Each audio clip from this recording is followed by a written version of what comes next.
యేసుక్రీస్తు ప్రభు జన్మ గురించి పాత నిబంధనలు ఎన్ని ప్రవచనాలు ఉన్నాయంటే 300 ప్రవచనాలు ఉన్నాయి. మొదటి ప్రవచనం మీకు చెప్తున్నాను, ఆదికాండం 3:15. మొదటి ప్రవచనం రాయబడతా ఉంది, మరియు నీకును స్త్రీకిని నీ సంతానంకును ఆమె సంతానంకును వైరం కలుగు. ఇక్కడ స్త్రీకిని నీ సంతానంకును ఆమె సంతానంకును వైరం కలుగు చేస్తానంటే స్త్రీ సంతానం అనేటువంటి మాట కనబడుతుంది మనకి. స్త్రీ సంతానం. ఈ ప్రపంచంలో స్త్రీ సంతానం ఎవరు చెప్పండి? మనందరం స్త్రీ సంతానం కాదా? మన స్త్రీ సంతానం కాదండి. మనం పురుషుని యొక్క ప్రమేయం ద్వారా వచ్చినటువంటి వారం. మనకి తండ్రి ఉన్నాడు. పురుషుని యొక్క ప్రమేయం ద్వారా మనందరం కూడా ఈ లోకానికి వచ్చాం. ఈ లోకంలో పురుషుని ప్రమేయం లేకుండా స్త్రీ సంతానంగా కన్య గర్భాన్ని జన్మించింది యేసుక్రీస్తు ప్రభువారు. ఆయన స్త్రీ సంతానం.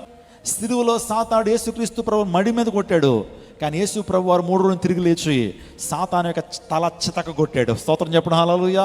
సమాధానకర్త అయినటువంటి దేవుడు సాతాన్ని మీ కాళ్ళ కింద శీఘ్రంగా చితుకు ద్రొక్కించునని దేవుని లేఖనం సెలవిస్తోంది.